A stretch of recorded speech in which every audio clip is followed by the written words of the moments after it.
Hello, welcome back. You are listening. You're not listening. Every week I make this mistake. You're watching Insight here on Raw News.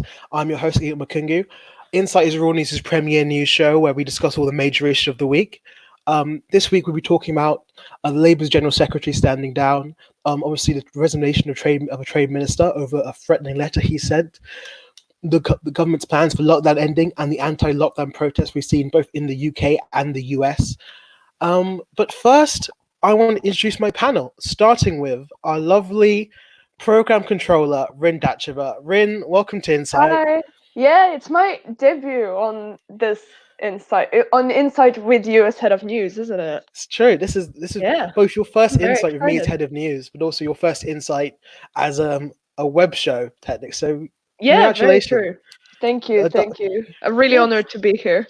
Yeah. So, Rin, you obviously are Wars program controller, and you've been working very hard to sort of keep all this stuff going. Trying. Impossibly hard, actually. Can you give us a bit of a sort of insight? There we go. With insight to what your job consists of right now. What my job consists of? What are you up to? I've created this lovely spreadsheet with all of the shows that have signed up. Just if you've signed up for a show, thank you so much. I really love the fact that people are still trying to do stuff from home.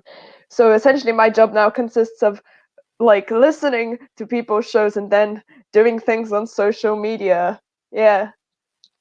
So that's pretty much it. Well, you know what? You do it brilliantly, and you're really keeping everything here going. But from one exec member who's doing all the work in the world to another exec member who's doing a bit less, Joshua Gray. I knew at the moment you said moving on from that, it's going to be me. Josh is our head of training here at Raw. Josh helped me a lot when we were coming up with how to do a show from home. So he has done a lot of work. Yeah, no, that is entirely fair. Josh is also working very hard. Josh, what have you up to recently? A lot of assessments. I'm nearly done with them now, so once I'm over the horizon with that, it'll be good. And yeah, I'm also doing my own show as well, as Rin knows as well, which I'm hopefully going to be recording this weekend, the second episode, so that'll be good. Yeah, we'd love to see it. Oh, yeah. I'm going to add Ollie into the stream now. Hello, Ollie. How's it going? Hello. I'm good. Thank you for having me.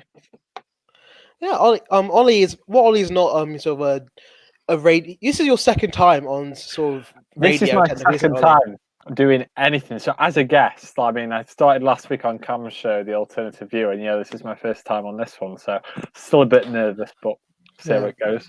Yeah, I mean, you did a good job. You did such a good job last time. I thought I'd promote you to the main show. That's what happened. So you agreed with all of my opinions, which is what we like to see. So I mean, I basically brought you on just to be my voice in this debate, since I have to be neutral.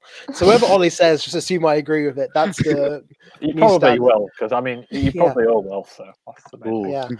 Yeah. But I was going to say, while Ollie is sort of a newbie to coming on radio, he's a long-time political commentator. He writes the perspectives, and he writes very well, I must say.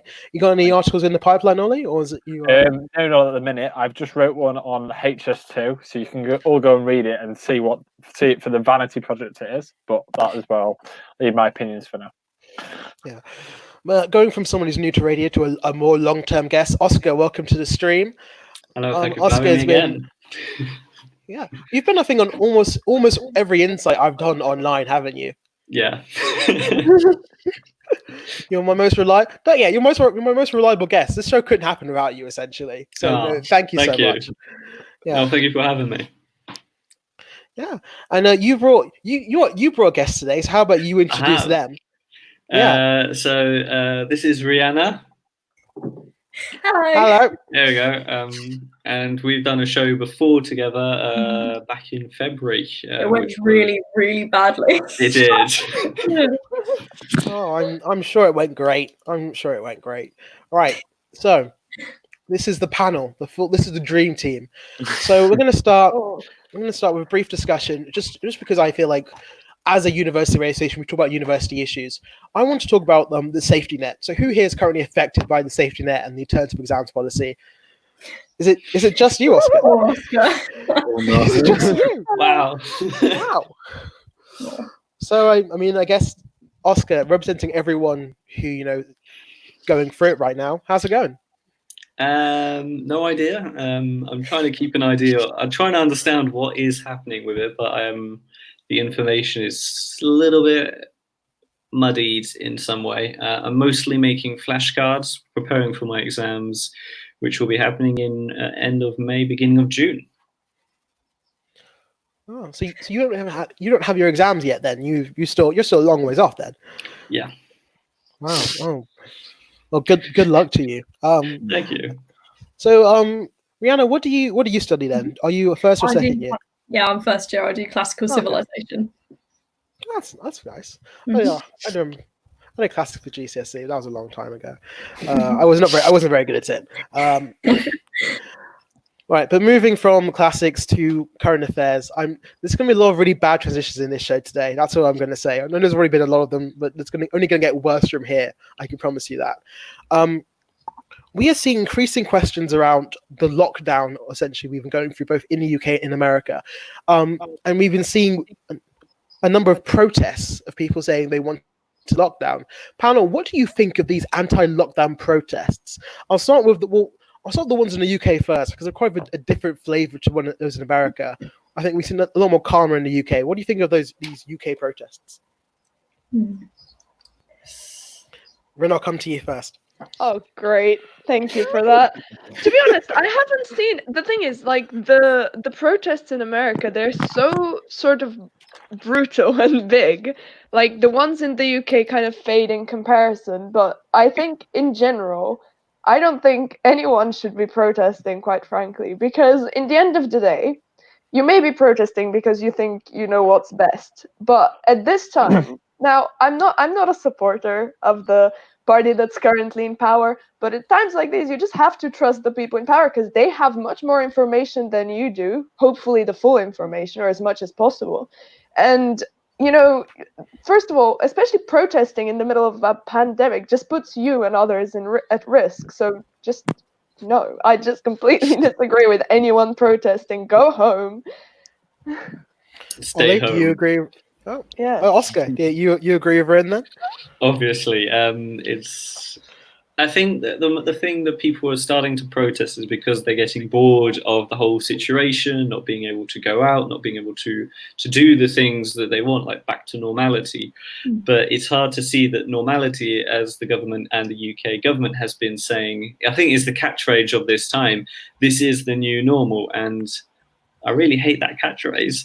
But that is the case. This is sadly the new normal for a while, and we've got to accept this is going to be for a while, undetermined, due to different things. If people are going to be, in this case, stupid and protest, then obviously this is going to last longer than we want it to. So, yeah. Ollie, what do you think? Well, I think it's obvious there's been a few protests, but I was reading something in Independent yesterday, and it said that the government were actually shocked at how well the public were responding to the lockdown by and large. I think there was a poll done and it said that about 60% of people would feel uneasy just regularly going out again. So clearly, I think whilst there has been some protests, I think we need to recognise that most people are behaving very well, and the government is apparently shocked at how well that's gone. So I mean, there's always going to be protests, isn't there? But I think most people recognise that it's probably going to stay in place for a short while, a while longer, and I think they're respectful of that. I mean, that you sort of raised a very cogent point. The government there was a sort of report released yesterday by government saying we're now actually scared. People are too afraid to go outside, and they might not want to come out of lockdown. Josh, I'll come to you. Do you think that's a valid fear? Are you afraid that people are going to want to come out again? I think just in general, what we're seeing now, I think, as everyone's been saying, it's like this is the reason why it's in place. I think that's what the protesters have forgotten, is the reason why we're in a lockdown in the first place is to ensure that we don't overload our health services. That's the main reason. It's not to just like coop us up inside for no reason. But I think there is a genuine fear that people just stop going out, which will... I mean, like we've already said that the lockdown itself is going to harm the economy and the fact that it's grinding everything to a halt in terms of business.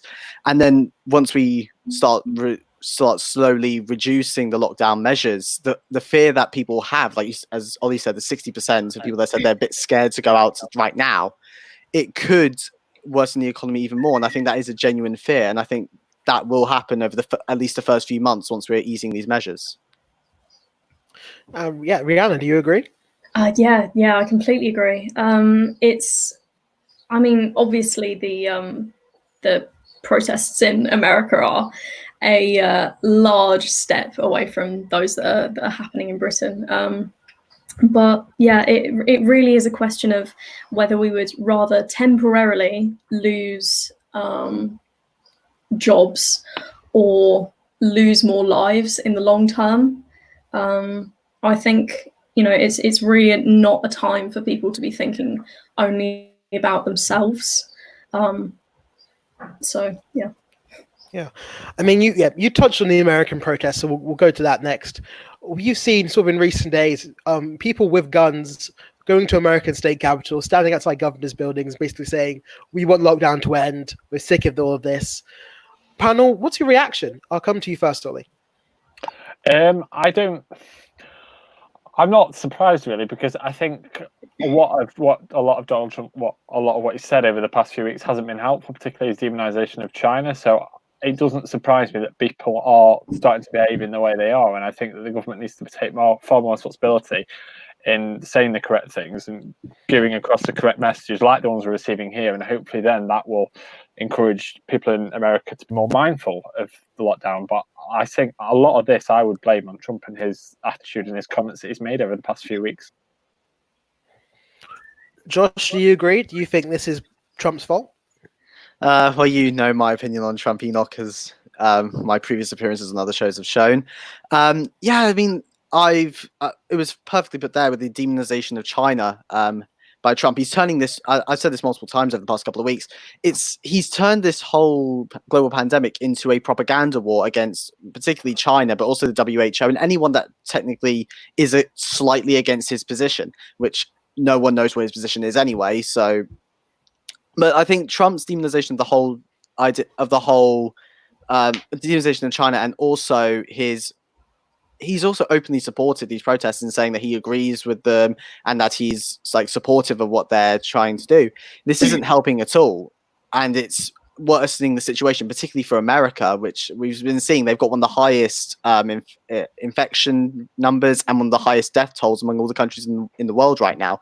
And I think his comments and his general attitude towards the whole thing is actually worsening the situation for America, particularly.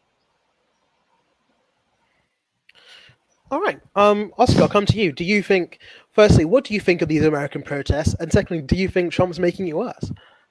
Well, the American protests are definitely not making the country any better. A few weeks ago, there were the medical staff which were standing outside the protests and protesting against the protesters themselves, putting themselves at more risk, even though they're trying to save lives. And they did this, most importantly, to try and save the people who were protesting by preventing them to go to a protest. And their thanks for doing that, where they were shouted abuse at by the actual American people, mostly on social media, as well as the protesters that were there, saying, "Stop preventing us from protesting and go to save people's lives." And it's the irony there. It's kind of ridiculous. And this whole charisma and it just doesn't make sense looking at it from an outside perspective. But then looking at their whole healthcare, their whole politics, their whole news system, it doesn't surprise me at all, especially with a man who they elected who wants to make America a business more than a country. But the protests have had some effect. We've seen more governors come out in the past few days in support of easing lockdown, like people like Brian Kemp and Ron DeSantis. Rin, I'll come to you. What do you think about the sort of American governors giving in to these protests all moment, instead of saying, "You know what, yep, lockdown over, we've passed a peak, it's okay"? I genuinely, I'm not surprised that they're doing this, because as everyone said, Trump said it, and he's clearly encouraging governors to do this in a way, not overtly, but he's still encouraging them to do it. And what I found absolutely ridiculous, actually, was that one of the governors, I can't remember who it was, eased lockdown or cancelled it completely. I think it was a few weeks ago, actually. And then Trump, who had actively encouraged this before, went and like just said, "Oh no, I didn't support this at all," and totally threw him under the bus.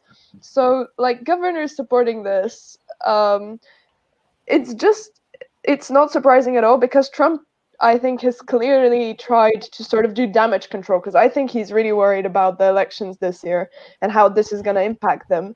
So he's sort of said that he wants states to do whatever states want to do, in a way. And the fact that he's done that is then lets him let governors take the blame for this. And I mean, they just have to resist that if they want to help people in their states. That's what I think. Yeah, Rhianna, do you agree with Ren? Yeah, I do. Yeah, I absolutely don't think that it's a good idea at all to allow each of the individual states to continue dominating their own states' policies kind of individually. I think that in order to put a cap on some of the protest activity that's happening, the US would need to really enforce the same policy in all of its states, in order to sort of quell some of the difference of opinion that's happening. So I agree that that Trump allowing states to do what they want essentially is really not the best way forward for the US at the moment, especially considering the death toll currently. Yeah. But moving from America to UK, we are seeing similar plans inside our government to start easing lockdown. In fact, just today, there was a report about how they would how workplaces would continue to function once lockdown is over, but social distancing is still continuing. Have any of you, I don't think any of you would have seen the report because I just came out very recently, so I'll try and summarize some of its key points. So currently the government have plans for about 7 different work settings: hotels and restaurants, people who work in other people's homes, factory workers, outdoor workers, people who work in vehicles, shop owners, and office workers. And so far, the key parts of the plan is that businesses with more than 5 workers right now have to produce a written risk assessment for opening work conditions, and and that's what and then the government's going to see from there. What do we think about these plans for the government to start reopening businesses like this with social distancing still in place but lockdown over? Josh, I'll come to you. I mean, I think the government is right in considering having an exit strategy. I mean, it's the perfect thing to do at this moment in time whilst we're waiting for the right time to start easing out of lockdown. You need to have an exit strategy in place and ready for when you start opening businesses again. So in that sense, I think the government's doing the right thing. The actual policies themselves, I'm saying right now, I haven't really seen them in their full detail, but obviously they're clearly, as you said, they are going to open up businesses with the idea of social distancing being enforced within those, and you talked about them signing sort of safety waivers and health and safety risk assessments and everything like that. So I think the government's taking it seriously in being aware that even when lockdown's being eased, coronavirus is still going to be there, and you still need to enforce social distancing throughout. So I think the consideration from the government in that is a good step forward in this exit strategy. Yeah, Ren, I'll come to you. Do you think that this is sort of a good idea to reopen workplaces with social distancing still in place? I mean, it's really hard to say, because obviously we are coming down from the peak. I'm not sure if it's too soon for sort of reopening things again. I mean, it's gonna have to happen at some point, of course. But I don't think I have enough information to be able to say whether it's too soon for general places to be opened, especially while social distancing is still in place, because I'm not really sure how they're going to monitor that very carefully, just because things close down for a reason, and they have to come up with a plan on how they're going to sort of enforce this once they open again. Well, you mentioned monitoring, and this actually sort of brings us to another point. The great testing target was supposedly met last Friday, when Matt Hancock finally achieved his 100,000 tests a day. But of course, in the days that have followed, we see more and more details to put that in doubt. The fact that 100,000 was a record of how many tests the government had sent out not necessarily how many tests have been completed. And since then, we've seen a steady drop of at least 30,000 down to about 70k tests done every day. Do we think the UK has built the proper testing infrastructure? I'll come to you on this, Ollie. Go on. Ollie, go for it. All I was going to say was that I think that, so obviously, I think it was in the data Saturday, it was confirmed that we had hit the target, but since then we've fallen down to, I think, about 76,000. And I think ultimately there is a long-term issue there. I don't think the UK is as prepared for a pandemic as other countries, such as South Korea and places like that have comfortably been doing more tests throughout. So, I mean, no, I don't think the UK has properly been prepared. But I think I'm cynical. A lot of people are very suspicious of the government and saying that they are fudging the figures. Maybe I'm being a bit too optimistic, but I think that I don't think the government is lying. I think we probably, even though they, as you say, they were tests sent out, those tests will be completed. So, I mean, I think the government is being honest about things, and hopefully we'll just see the tests continue to rise, because we can't say we've got to 100,000. That's the end. The number needs to keep on increasing, and I don't think if it wasn't for Matt Hancock setting this target a few weeks ago, we would be anywhere near the number we are now. So it's definitely a step in the right direction, but I think there's far more to do. Oscar, you had a very strong reaction. What do you think? I think the UK has not been prepared for a long time, especially since back there was a test to see if the UK would be prepared for a pandemic back when Theresa May was in power. And it showed that the government actually lacked hugely in PPE equipment for all hospitals and medical staff in the UK.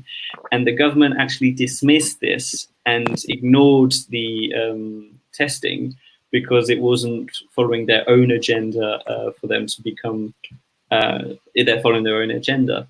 And this has kind of just followed a domino effect onto the UK government, where they aren't still prepared. They aren't following the proper equipment. Even in the press conference recently, where I can't remember the name, or I can't say it properly, but I'm going to have to look it up. But they said that they are sorry that we feel that you are not happy with the whole situation. Instead of taking the actual blame and acknowledging that they made a fault, they're still not properly acknowledging that. And that is a huge issue at the moment. Rhianna, do you agree? Do you agree the government's not acknowledging that they made mistakes in the build-up to the coronavirus? Yes, I do agree with that, actually. I've been reading, my reading of the news has been involving a lot of personal stories from NHS workers and people currently on the front line of fighting coronavirus. And I read an article the other day. I can't remember where. If I can find it, I'll link it. But in which a nurse said that usually there's a standard amount of patients per NHS worker, which is like about 4 or 5 or something like that, and they're now up to maybe kind of like past 10 for that. So it really does give an insight into how very unprepared and how underfunded and understaffed the NHS is at the moment. So as well as outing how underprepared we are for a situation such as this, coronavirus has really unleashed some flaws in the system in general. I mean, panel, do we agree? Do we agree that coronavirus really just revealed the underlying problems in the system? Rin? Yeah, I think so, especially considering that a report that came out a few weeks ago about Boris Johnson and how everything was handled. Like, it's absolutely insane how it just gets worse the more you read about it, because he missed out on so many meetings, and this was completely ignored until it was really late. Well, too late, quite frankly. And then at the same time, as everyone's been saying, they just weren't ready for a pandemic. And this kept being pushed under the rug because other things, such as Brexit, were more important. Then what was your actually quoted #1 worst thing that can happen in the UK is a pandemic, and you're not prepared for that. That is just not good at all. Really, really bad. Yeah. Well, moving on from that, I want to talk about. We've talked a lot about coronavirus on this show, and also the last few weeks. I want to talk sort of our first piece of non-coronavirus news we've had in quite a long time. The resignation of a trade minister over threatening letters. He said, Connor Burns, who was a trade minister, he was a trade minister in the government, has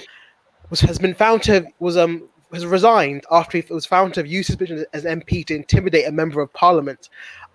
He's been suspended from parliament for 7 days, or he's been recommended to be suspended from parliament for 7 days, and has stood down as trade minister. Brandon, what do we think about this? I'll come to you first, Josh. Well, I mean, straight off the bat, I mean, he's used, as you said, abused his powers as an MP here in that he wrote, well, I think it was when I saw on the BBC, they quoted it as veiled threats to further his family interests in a financial dispute involving his father.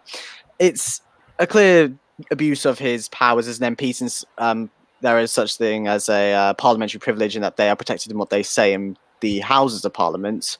But this is where he's abused that position to then use it in another way, which I think the response from the parliamentary watchdogs has been correct in not only him being forced to resign from his position as Trade Secretary, but also recommending that he do be suspended from the House of Commons. I think that is the correct response we've seen so far. Yeah. Oscar, I'll come to you. What do you agree with Josh? Is the correct response, or do you think maybe harsh punishment should be put down on an MP using his position to basically threaten someone? Well, it's not the first time that the Parliament has had such issues. I think if I remember well, it was back in 2016, 17. There was a scandal that happened in the Parliament where there was one. I'm terrible with names. One person at the head of the Parliament was leading a research to see if Parliament MPs were taking money out of their payments or out of the government and using them for their own selves. So fixing their own houses, buying houses. And the person that was leading the inquiry actually found that they themselves had done such things in the past. And from this, it doesn't surprise me that MPs have taken money or have done such scandals in this case. It doesn't surprise me at all. Yeah, one interesting fact about this case is this result is a response of the new MP sort of complaint system put in place after the whole scandal about bullying and harassment several years ago. Firstly, does anyone here remember the whole scandal when John Bercow was accused of bullying his own assistants? And I can't remember what his name was now, but the old defense minister was forced to stand down he resigned willingly after a story came out about him inappropriately touching a journalist. Michael Fowler. And in fear of Michael, yeah, there we go. Yeah, and fears of more stories coming out emerged. Does anyone here remember that whole? Obviously, Ollie does because he was breaking me on something. Yeah. Do we think the new complaint system is up to snuff? Ollie, I'll come to you because obviously you're the Josh. Josh wants to start. Josh, go. I mean, I think the fact that we've had this situation with Connor Burns has shown that the system can be proven to work. The new system we've had put in place, they've recognised that Connor Burns has abused his powers of MPs to use threats against somebody else. They have responded in turn by having his forced resignation and now recommending him to be removed from the House of Commons. This shows that the system can work, and but obviously it remains to be seen if this will continue to work in the future, and obviously as we said, there's a possibility that we probably should consider further repercussions for Connor Burns himself, and whether that should be applied as a precedent for future cases involving this new system. Yeah. Rin, do you agree?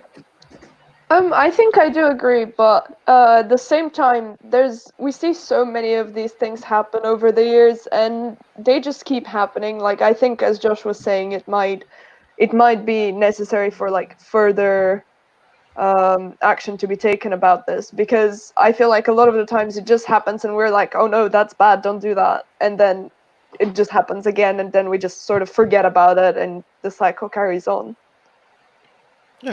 Ollie, I know you want to say something. I'll come back to you now.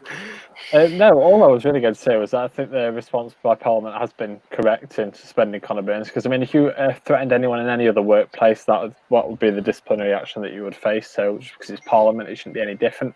But what it has reminded me of is the fact that there are people in government that have done far worse things, Priti Patel, yet are still in the government. So I'm not trying to make, well, I suppose I am trying to point Score in a way, but it shocks me that she is a Home Secretary, because what she did was it was equally as bad. She made a massive mistake in doing what she did, yet she seems to have been promoted. So, I mean, whether Conor Burns returns to government or not, I don't know. It's probably likely he'll go to the backbenches, but it just shouldn't escape the fact that there are people in the cabinet who have also made terrible mistakes that are still there and haven't been disciplined accordingly. Yeah, I mean, that is a very fair point. What can be done with the system to make sure people who make horrifying mistakes, like like Conor Burns did, like Priti Patel did, don't get back in power?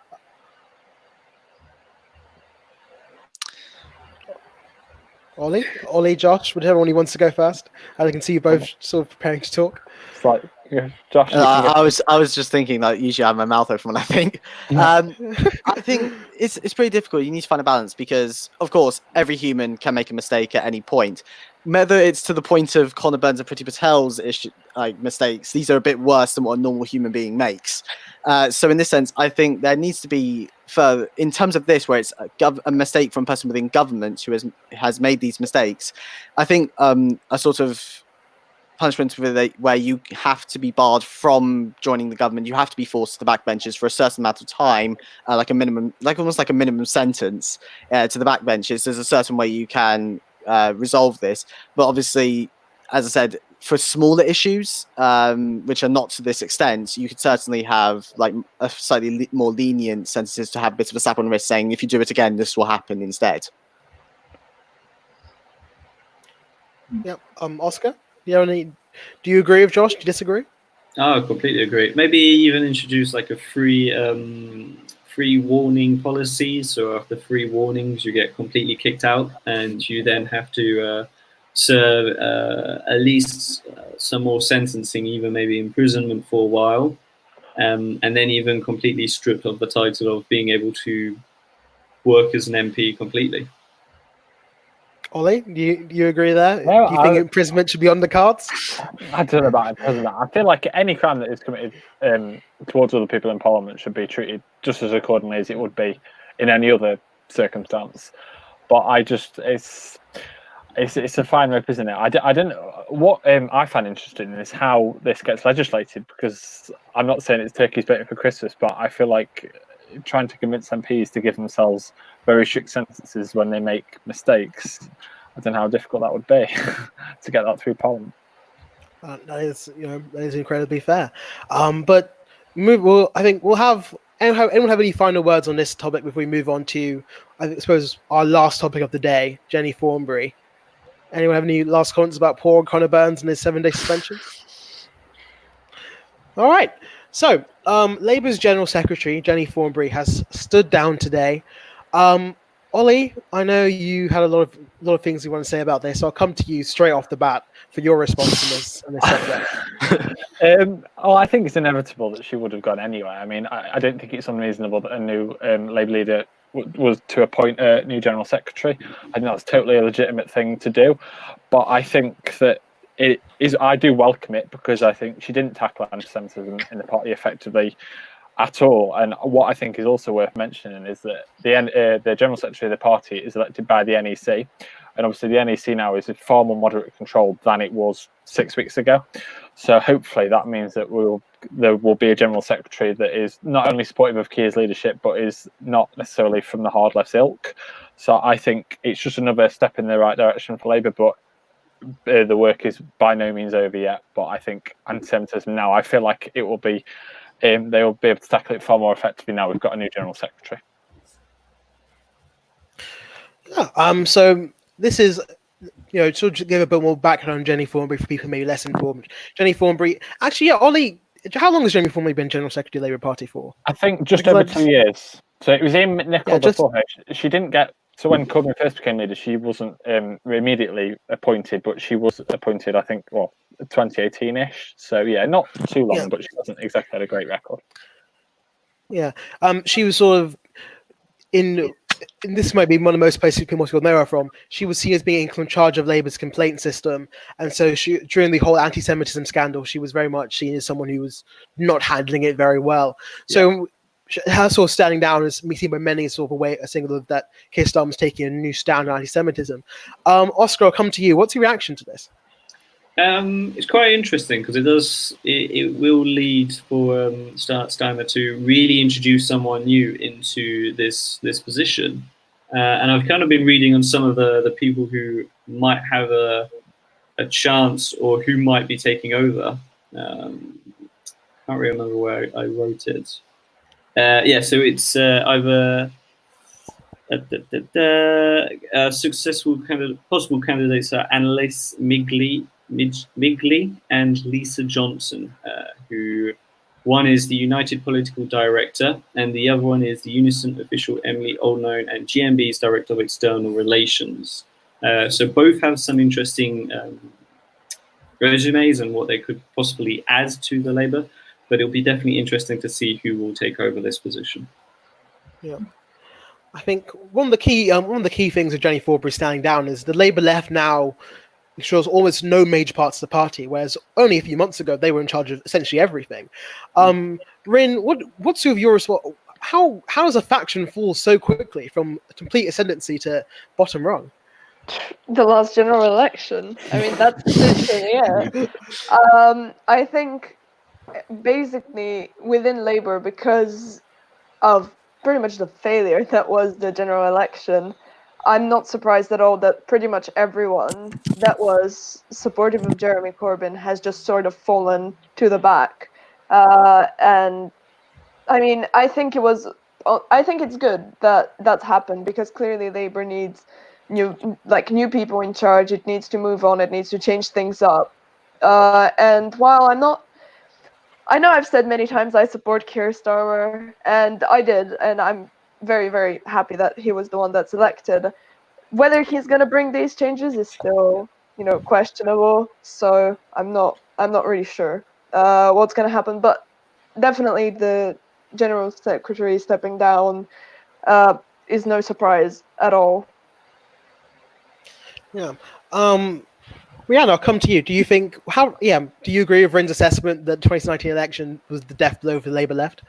Yeah, I definitely do. I think as we've already said, like everyone who supported Jeremy Corbyn because of the new Labour leadership is kind of being pushed to the back burner. And I do agree that is a good thing for the Labour Party at the moment, because I think a new style of leadership, a new set of people in power is definitely going to kind of shake things up and improve the situation that the Labour Party has currently found themselves in, especially regarding, as we've said, anti-Semitism and the kind of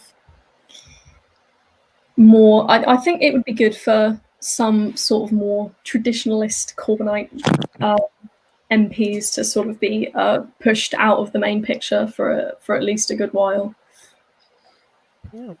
But I mean, obviously Labour's issues anti-Semitism have not ended. Only last week, I think a couple of MPs were, I can see Ollie nodding, shaking his head already. A couple of MPs was obviously on a Zoom call with several members of the party, people who've been expelled from the party for anti-Semitism. Do we think the problem with anti-Semitism in Labour is now beyond Keir Starmer's to fix, and it's now just an issue they're going to have to deal with forever? Or do we think it's something that can be pulled back? Ollie, I'll come to you again on this.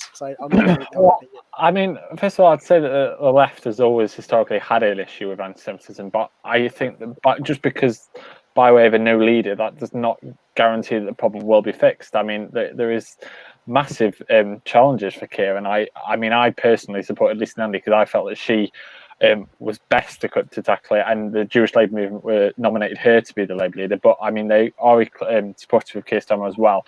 But I agree, it's going to take time, it's not going to be an overnight fix. And I think there are a lot of people that do still need expelling from the party that haven't been expelled. And it's going to take a long time to rebuild that trust with the Jewish community. But I just hope that starts now. And I think I'm confident that it can happen. But I mean, there's absolutely no area to be complacent. We must not be complacent at all, because I think it's a tragedy that it ever got to this situation. So I just hope that Keir will be able to fix it, and I do support him in his bid to do that. I mean, we've sort of what do we think should be done about the MPs who were happy to go on that Zoom call, despite the fact that members of anti-Semitism were on that Zoom call? Is this, especially since Keir Starmer was calling for unity, is a situation of forgive and forget, or a situation of strong action should be taken regardless of party response? Josh? I think based on the information we got from this Zoom call, with the action where, as you said, Keir Starmer is calling for unity within the party, especially on such a large issue as this, it's the largest anti-Semitism. I mean, any form of discrimination should be hard pushed down against in any form, and especially anti-Semitism within the Labour Party, which has been rampant for the past few years from allegations. The people on this Zoom call, I think there should be some hard policies put forward by Starmer and the Parliamentary Party to force these elements out of the party, because they are these anti-Semitic elements are a very toxic element of the Labour Party and will cost them votes down the line in future elections with this sort of heavy weight on their back, which everyone can see. All the voters can see this. So getting rid of these elements is certainly one thing that Keir Starmer needs to do as soon as possible to gain trust with the public. Yeah. Do we all agree with Josh? Do we think? Yeah, no, I'll come to you. Sure. Yeah, I do agree. I think quite a large issue with anti-Semitism in the Labour Party is not just the anti-Semitism itself, but the kind of general stand-by nature of kind of a lot of the Labour Party. So not necessarily the people who are kind of committing acts of anti-Semitism, but rather the people who are letting it kind of go unkept and unpunished. So yeah, I completely agree that it's kind of, yeah, any new leadership that does come into place is going to have a very difficult time trying to get away from that legacy which the Labour Party has created for itself. I'll let you have the last word on this. Do you agree, Rhianna? I completely agree with everything that's been said. I don't think it's anything that we need to. It's not a quick fix at all. It's going to take time, and I just hope that Keir does tackle that effectively, because I think it's a tragedy that this ever came about. I mean, the idea that the party was found by the EHRC deemed to be institutionally anti-Semitic is, I mean, unthinkable, really. I mean, 5 years ago, you would have never envisaged that would be the case. And so I'll just echo what everyone else has said, that I hope that it is remedied quickly, because it needs to be. It's a disgrace. Yeah. So we're going to move away for a second from national topics to focus once again on a university topic. This is sort of, it just realized to me that with a brand new panel, I can re-ask all questions and have a great new discussion. Warwick rent strike. Now Josh has been here, we've discussed this before, I think, but I want to get your opinions on the Warwick rent strike. Rhian, I'll start with you. Obviously, as some of us are first years who lived on campus and therefore cancel our accommodation anyway. But Rhian, I want to come to you. What do you think about the Warwick rent strike? I can see, the thing is, I think there's two sides to this. In the end of the day, now this is me being devil's advocate. This is not what I agree with. I'm not surprised that obviously people that are renting out properties want their rent. And in the end of the day, if we all stopped paying for things like that, it would just be horrible for the economy. But at the same time, I especially don't think it's fair at all for people to be paying quite high amounts, to be honest, that are sometimes not covered by your maintenance loan. For a place where they're not actually living. Now, I'm gonna admit, I'm not fully up to date with the actual rent strikes, and what's been going on with that. But as a whole, I can understand where people are coming from. Of course, you don't want to pay for something you're not using, especially when it comes to like very big amounts of money. Ollie, what do you think? I'm going to be honest. I don't know that much about this topic, so I don't want to take it away from people that know far more than I do. But I completely agree. It's a difficult predicament, isn't it, for second and third years, because obviously they're not living there at the moment, and they can't. And it does seem to be that there needs to be some form of conversation, like there has been for first years. Yeah. Oscar, obviously you are a second year. You're renting off campus, correct? No, I'm still living on campus. Oh, okay. Okay. That's interesting. So, are you living in a campus accommodation currently, or are you back at home? Wait, no. You spoke to your mum, so of course you're back at home. I'm back at home. Yeah. No, I flew back to France, where I'm currently residing at the moment, and I flew back just before the whole situation got very complicated due to the coronavirus. So, yeah, I was very lucky to leave in this case. Yeah. So have you cancelled your campus accommodation then, or are you? Yeah, so the campus accommodation has been cancelled, and now it's just storage. Wow, so there is currently. I hope having one second year here, I at least have one person who could be affected by all the big Warwick problems. Have to go through the safety net, have to talk about the Warwick rent strike. But no, you know what? It's fine. It's fine. Yeah. But what do you think about the rent strike then? Is it something your friends are either participating in, or are you just avoiding the whole thing?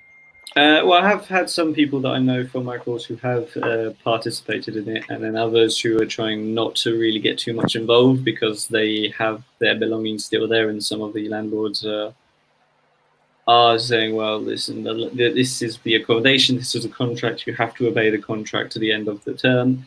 I know some people are trying to kind of talk with the landlords and come to an understanding where they reduce the rent to pay for their final term, or to try and get an agreement between each other. But then again, the landlords which aren't really allowing this, or have demanded the high rise and the price of accommodation, it is at the same time justified why some students are asking for this. I think I mentioned this a bit like last week, where I said that some students who are from different backgrounds, or whose parents have lost their jobs due to the whole coronavirus situation, it does have an impact on them, and it's harder for certain people to pay due to these unprecedented circumstances. It's a tough and it's a difficult situation that we are in. Yeah. And Rhianna, you're the only person who's left whose opinion I haven't heard on the Warwick rent strike. What do you think? I pretty much agree with everything that's been said so far. I think forcing tenants to pay rent while they're not living in their house due to unforeseen and unavoidable circumstances, frankly, is awful. As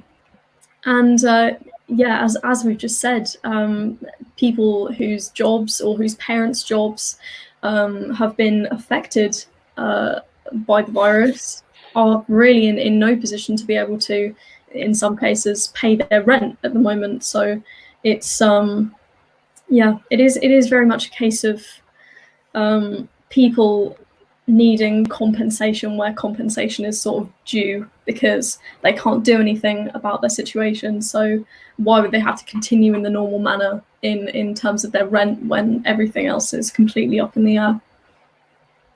Yeah, absolutely. Yep. Very interesting points. Now, Josh, I know how you feel about the rent strike, and I would love to hear your opinion. But I want to say, if you want to know what Josh thinks about the rent strike, you should go listen to the first insight of this term, which is available on the Raw News YouTube channel. So, if you're really interested, would you want me to find like a short, sort of brief? Yeah, give us a summary. What do you think about the rent strike? Okay, so I do agree with the general concept of talking to your landlords about possibly reducing your rent, because I think at the end of the day, a lot of people are struggling financially. But the main concept of my issue is that the people who are actually just going on strike and refusing to pay rent are those who I actually have a bit of a qualm with.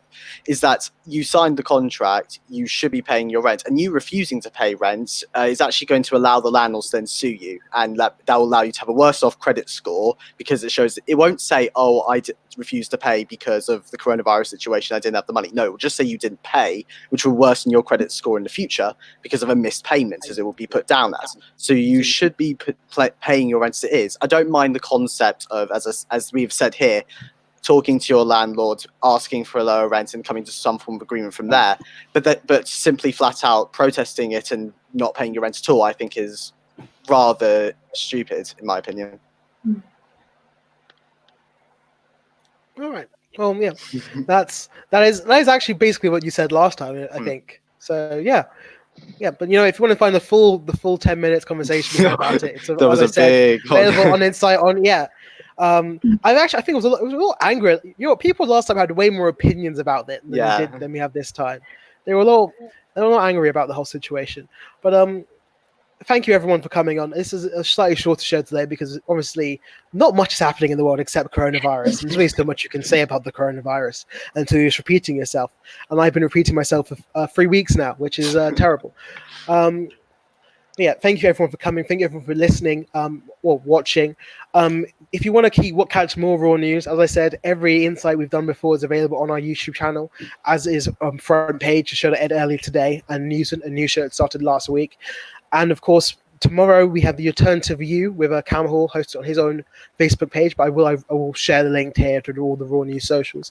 Ollie was on Cam Hall. He's a fellow Alternative View veteran, though. Thank you for watching, and hope to see you next week. Goodbye. Bye. Bye. Bye.